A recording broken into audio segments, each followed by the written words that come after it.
명태균 씨는 이렇게 대통령, 또 대통령 부부와 선긋기 전략으로 일단 나갈 걸로 보입니다. 대통령실도 그동안 명태균 씨와 김건희 여사의 대화에 대해 사적인 대화일 뿐이라고 해명해 왔습니다.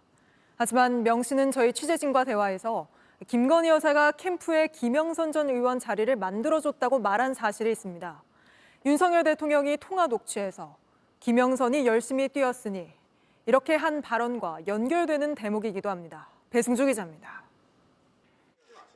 명태균 씨는 지난 대선 당시 윤석열 후보 캠프에 김영선 전 의원이 쉽게 들어가지 못했다고 했습니다. 오래 쉬었고 이른바 윤핵관들이 그리 좋아하지 않는 정치인이었다고 말했습니다. 자신이 김건희 여사에게 김 전 의원을 추천했다고 말했습니다. 근데 그 국민의힘은 재선 의원밖에 없었어요, 여성이. 그리고 김 여사가 주변 반대를 무릅쓰고 김 전 의원을 캠프에 불렀다고 했습니다. 여사가 조직들을 이렇게 할 때 거기에 김영선 의원 책상 하나 준 거예요. 명 씨는 김 전 의원이 공천을 받을 수 있었던 건 이때 기여를 했던 게 컸다고 말했습니다. 김영선 의원이 죽기 살기 뛰어나는 전국 조직을 김영선 의원이 만개를 만든 거예요, 전국 조직을. 이는 앞서 공개된 윤 대통령과 명 씨의 통화 내용과도 연결되는 대목입니다.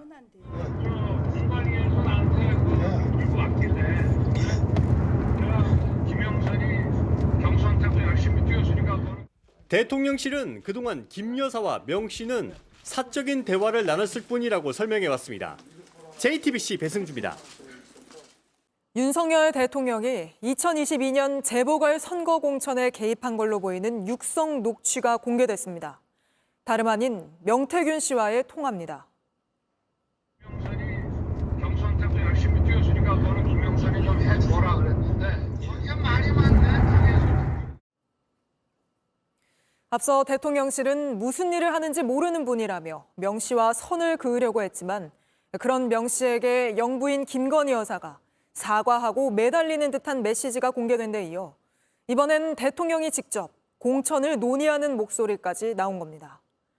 대통령실은 오늘도 공천 개입은 아니었다. 명 씨와 통화도 기억에 남을 정도가 아니었다.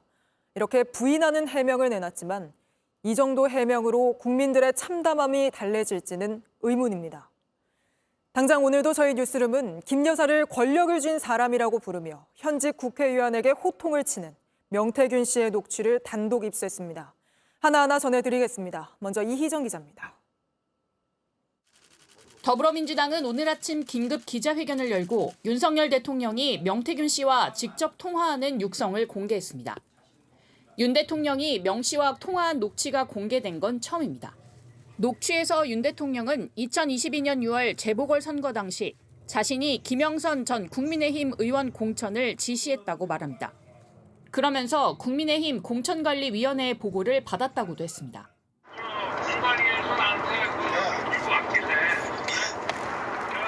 김영선이 경선 때도 열심히 뛰었으니까 너는 김영선이 좀 해줘라 그랬는데 이게 말이 많네. 진짜 평생을 잊지 않겠습니다. 고맙습니다. 민주당은 이 통화가 김영선 전 의원이 공천을 받기 하루 전인 2022년 5월 9일 이뤄졌다고 밝혔습니다. 윤 대통령의 취임식을 하루 앞둔 날로 당시는 당선인 신분이었습니다. 다음 날인 10일 김 전 의원은 실제로 경남 창원 의창에 국민의힘 후보로 공천됐고 이후 당선됐습니다. 윤석열 대통령이 불법으로 공천에 개입했고 헌정 질서를 흔드는 위중 사안임을 입증하는 물증입니다. 민주당은 윤 대통령의 육성이 담긴 녹취는 통화 한 달 뒤에 명 씨가 지인에게 들려준 걸 녹음한 것이라고 설명했습니다. 추가로 입수하고 있는 녹취가 상당량 있다며 내용을 분석한 뒤 공개하겠다고 밝혔습니다. JTBC 이희정입니다. 대통령 기자회견 다음 날, 그러니까 모레 검찰 조사를 받게 될 명태균 씨 관련 소식들 스튜디오에서 좀 더 풀어드리겠습니다. 이 사안 취재하고 있는 강버들 기자가 나와 있습니다. 자, 강 기자, 방금 저희가 전해드린 대선 캠프에 김영선 전 의원 자리 주라고 여사에게 이야기했다는 이 발언이요. 이게 사실이라면 이것도 대통령실이 해명해온 사적 대화라고 봐야 합니까? 예, 그동안 대통령실은 김건희 여사는 명 씨와 사적 대화만 했다. 이렇게 기존 입장을 계속 반복하고 있습니다. 네. 그런데 누구를 쓰면은 도움이 될 테니 대선 캠프에 자리 하나를 줘라.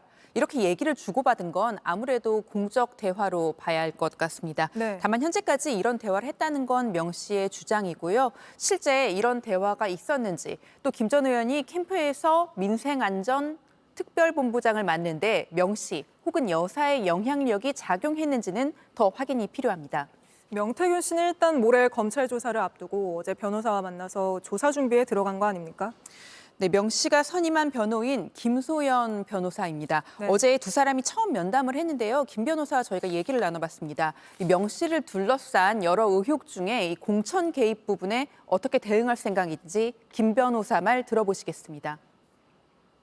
자기가 추천했고 본인이 김영선 공천 준 거라고 생각해요. 그거 어떡하겠어요. 그런 식으로 하면 대한민국의 정치 고관여층, 동네 아저씨, 할아버지들 다 공천 개입한 거예요. 김영선 의원님한테는 막 화내고 일 똑바로 하라고 다그치고 본인은 그게 자기의 국민으로서 역할이라고 생각하고 네, 명 씨도 자기가 힘을 써서 여러 일이 이루어졌다고 여기곤 있지만 이런 사람 정치권에 많다는 얘기입니다. 이게 죄가 되려면 공천권에 정말 영향력이 미쳤어야 하는데요. 김 변호사는 공관위 서류 조사에다 공관위원들 또 대통령 부부의 진술까지 받아야 입증될까 말까 한 일이라고 했습니다. 근데 김 변호사가 정치권에서 여러 번 등장했던 인물이어서 어쩌다 명태균 씨 변호를 맡게 됐는지 궁금해하는 사람들이 많은데요. 네, 김 변호사의 현재 소속이 법무법인 황앤 씨입니다.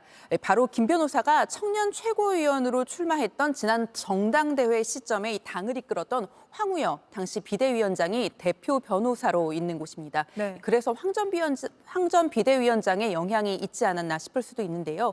황 전 비대위원장은 그건 아니라고 얘기했습니다. 김 변호사가 먼저 명태균 씨가 많이 억울한 상황이라면서 사건을 막고 싶다고 했던 겁니다. 김 변호사는 청년 최고위원 출마 선언까지는 했는데 국민 눈높이에 걸맞지 않는다는 이유로 컷오프돼서 선거는 못 치렀고요. 네. 2021년 윤석열 캠프 조직 일본부 부본부장으로 위촉됐다가 사흘 만에 해촉되기도 했습니다. 과거 발언들이 발목을 잡았습니다. 2020년 추석을 앞두고는 이 달림은 영창으로라는 문구가 적힌 이 현수막을 자신이 당협위원장으로 있는 지역에 붙였고요. 이준석 의원을 향해서 막말 섞인 비판을 쏟아낸 적도 있습니다. 김 변호사는 현재 유튜버 쯔양 협박 사건의 피의자인 유튜버 구제혁의 변호도 맡고 있습니다. 앞서 명태균 씨는 저희에게 이 페이스북을 통해 용산에 SOS를 쳤다 이런 말도 했었는데 오늘 또 글을 올렸던데요. 네, 조선 전기 명장인 남이 장군이 쓴 한시 북정가입니다. 이 남이 장군이 여진족을 정벌하고 나서 백두산에 올라 쓴 걸로 전해지고 있고요. 이 나라에 대한 마음이 담겨 있습니다. 그런데 남이 장군은 27살에 영모를 꾀했다는 모함을 받아 죽습니다. 명 씨가 이 검찰 수사를 앞두고 이 남이 장군의 시를 적어둔 건 나름의 메시지일 텐데요. 지난 대선에 내가 대통령을 위해 한 일이 많은데 내가 잘못되게 이렇게 놔둘 거냐는 또 한 번의 구조 요청으로 볼 수도 있을 것 같습니다. 또 한 번의 SOS다. 네, 그렇습니다. 그런데 다른 시각으로 보면은 내가 억울하더라도 이걸 다 짊어지고 가겠다는 메시지로도 해석이 가능합니다. 알겠습니다. 오늘은 여기까지 들어보겠습니다. 강버들 기자였습니다.